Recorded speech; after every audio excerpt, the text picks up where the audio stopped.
ಜಗತ್ತಿನ ಮೇಲೆ ಅಮೆರಿಕ ಅಧ್ಯಕ್ಷ ಟ್ರಂಪ್ ಸುಂಕ ಸಮರವನ್ನು ಸಾರ್ಬಿಟ್ಟಿದ್ದಾರೆ. ಹೀಗಾಗಿ ಭಾರತೀಯ ಉತ್ಪನ್ನಗಳ ಮೇಲಿನ ಸುಂಕದ ಕುರಿತು ಮೋದಿ ಸಭೆಯನ್ನು ಕರೆದಿದ್ದಾರೆ. ಪ್ರಧಾನಿ ಮೋದಿ ಅವರು ಸಭೆ ಕರೆದಿರೋದು ಈಗಾಗಲೇ ಜಗತ್ತಿನಾದ್ಯಂತ ಅನೇಕ ರಾಷ್ಟ್ರಗಳ ಮೇಲೆ ಟ್ರಂಪ್ ಸುಂಕದ ಸಮರವನ್ನು ಸಾರಿರೋದು. ಭಾರತೀಯ ಉತ್ಪನ್ನಗಳ ಮೇಲಿನ ಸುಂಕದ ಕುರಿತು ಪ್ರಧಾನಿ ನರೇಂದ್ರ ಮೋದಿ ಅವರು ಸಭೆ ಕರೆದಿದ್ದಾರೆ. ಭಾರತವು ಪ್ರತಿ ಸುಂಕಗಳನ್ನು ವಿಧಿಸುವ ಅಗತ್ಯ ಇದೆಯಾ? ಕೇಂದ್ರ ಸಚಿವ ಸಂಪುಟ ಸಭೆಯಲ್ಲಿ ಮಹತ್ವದ ಚರ್ಚೆಯನ್ನ ಕರೆದಿರೋದು. ಈ ವಿಷಯದ ಬಗ್ಗೆ ಕೇಂದ್ರ ಸಚಿವ ಸಂಪುಟದಲ್ಲಿ ಚರ್ಚೆ ಆಗ್ತಾ ಇದೆ. ಭಾರತೀಯ ರಫ್ತುದಾರರಿಗೆ ಆದಾಯ ಪರಿಹಾರ ನೀಡೋದ್ರ ಬಗ್ಗೆ ಈ ಒಂದು ಮೀಟಿಂಗ್ನಲ್ಲಿ ಚರ್ಚೆ ನಡೀತಾ ಇದೆ.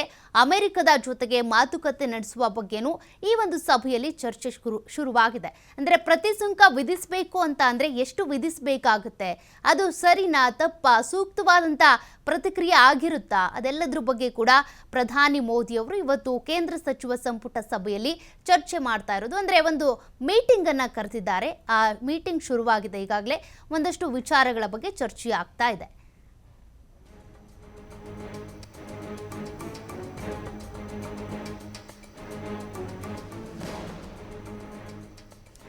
ಡೊನಾಲ್ಡ್ ಟ್ರಂಪ್ ಈಗಾಗಲೇ ಭಾರತ, ಚೀನಾ ಸೇರಿದಂತೆ ಅನೇಕ ರಾಷ್ಟ್ರಗಳಿಗೆ ಸುಂಕ ಸಮರವನ್ನು ಸಾರ್ಬಿಟ್ಟಿದ್ದಾರೆ. ಭಾರತದಿಂದ ಅಮೆರಿಕಕ್ಕೆ ಹೋಗುವಂಥ ಉತ್ಪನ್ನಗಳ ಮೇಲೆ 24%, ಅದೇ ರೀತಿಯಾಗಿ ಚೀನಾದಿಂದ ಅಮೆರಿಕಕ್ಕೆ ಹೋಗುವಂಥ ಉತ್ಪನ್ನಗಳ ಮೇಲೆ 34%, ಹೀಗೆ ಅವ್ರಿಗೆ ಮನಸ್ಸಿಗೆ ಬಂದಂಗೆ ತೆರಿಗೆಗಳನ್ನು ಅವ್ರು ಹೇರ್ತಾ ಇರುವಂಥದ್ದು, ಸುಂಕವನ್ನು ಹೇರ್ತಾ ಇರೋದು. ಹೀಗಾಗಿ ಇದೆಲ್ಲದರಿಂದ ತಪ್ಪಿಸ್ಕೊಳ್ಳೋದಕ್ಕಂತೂ ಆಗಲ್ಲ. ಅವ್ರು ಹೇರಿರುವಂಥ ಸುಂಕವನ್ನು ಕಟ್ಟಲೇಬೇಕು. ಹಾಗಾಗಿ ಅಮೆರಿಕದಿಂದ ನಮ್ಮ ದೇಶಕ್ಕೆ ಬರುವಂಥ ಉತ್ಪನ್ನಗಳೇನಿರ್ತಾವೆ ಅವುಗಳ ಮೇಲೆ ನಾವು ಯಾವ ರೀತಿಯಾಗಿ ಪ್ರತಿ ಸುಂಕವನ್ನು ಹೇರಬೇಕು, ಅದ್ರ ಬಗ್ಗೆ ಚರ್ಚೆ ಮಾಡೋದಕ್ಕೆ ಅಂತ ಪ್ರಧಾನಿ ಮೋದಿ ಅವರು ಇವತ್ತು ಸಭೆ ಕರೆದಿರೋದು. ಆ ಸಭೆಯಲ್ಲಿ ಇವೆಲ್ಲ ವಿಚಾರಗಳು ಚರ್ಚೆ ಆಗ್ತಾ ಇವೆ.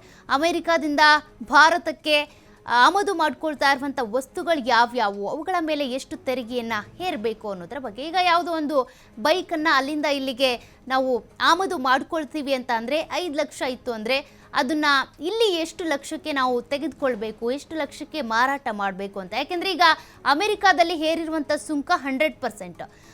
ಆ ರೀತಿಯಾಗಿ ನಾವು ಕೂಡ ಪ್ರತಿ ಸುಂಕವನ್ನು ಹೇರಿದರೆ ಕಸ್ಟಮರ್ಸ್ ಅಂದರೆ ಗ್ರಾಹಕರ ಕಥೆ ಏನು, ಯಾವ ರೀತಿಯಾಗಿ ಮುಗಿಬೀಳ್ತಾರೆ. ಈಗ ನೋಡಿ ಅಮೆರಿಕದ ಪರಿಸ್ಥಿತಿ ಹೇಗಿದೆ ಅಂದರೆ ಜನರು ಹುಚ್ಚು ರೀತಿಯಾಗಿ ಶಾಪಿಂಗ್ ಮಾಡ್ತಾ ಇದ್ದಾರೆ. 9ನೇ ತಾರೀಕಿನಿಂದ ಈ ರೀತಿಯಾಗಿ ಸುಂಕ ಹೆಚ್ಚಾಗುತ್ತೆ ಅನ್ನುವಂಥ ಕಾರಣಕ್ಕೆ ಎಲ್ಲ ವಸ್ತುಗಳನ್ನು ಸಂಗ್ರಹ ಮಾಡಿಟ್ಕೊಳ್ಬೇಕು ಅನ್ನುವಂಥ ನಿಟ್ಟಿನಲ್ಲಿ ಪಾಪ ಹಿಗ್ಗಾಮುಗ್ಗ ಶಾಪಿಂಗ್ ಮಾಡ್ತಾ ಇದ್ದಾರೆ. ಎಲ್ಲ ವಸ್ತುಗಳನ್ನು ಖರೀದಿ ಮಾಡ್ಕೊಳ್ತಾ ಇದ್ದಾರೆ.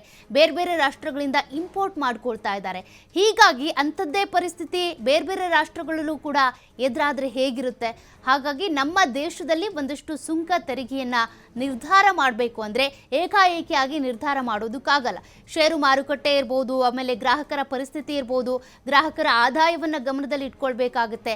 ಹೀಗಾಗಿ ಇದೆಲ್ಲವನ್ನು ಗಮನದಲ್ಲಿಟ್ಕೊಂಡು ನಾವು ಪ್ರತಿ ಸುಂಕವನ್ನು ಹೇರೋದೇ ಆದರೆ ಎಷ್ಟು ಹೇರಬೇಕಾಗುತ್ತೆ ಅನ್ನೋದ್ರ ಬಗ್ಗೆ ಒಂದಷ್ಟು ಚರ್ಚೆ ಆಗ್ತಾ ಇರೋದು. ಯಾಕೆಂದರೆ ಡೊನಾಲ್ಡ್ ಟ್ರಂಪ್ ಹಾಗೂ ಪ್ರಧಾನಿ ನರೇಂದ್ರ ಮೋದಿ ಅವರು ಇಬ್ಬರು ಕೂಡ ದೋಸ್ತೆ. ಹಾಗಂತ ದೋಸ್ತಿ ವಿಚಾರವನ್ನೇ ಮುಂದಿಟ್ಕೊಂಡು ಟ್ರಂಪ್ ನಮ್ಮ ದೇಶಕ್ಕೇನು ಲಾಭ ಮಾಡಿಕೊಡ್ತಾ ಇಲ್ಲ. ಹಾಗಾಗಿ ಭಾರತ ಯಾವ ರೀತಿಯಾಗಿ ನಿರ್ಧಾರ ತೆಗೆದುಕೊಳ್ಬಹುದು ಇವತ್ತಿನ ಮೀಟಿಂಗಲ್ಲಿ ಗೊತ್ತಾಗುತ್ತೆ.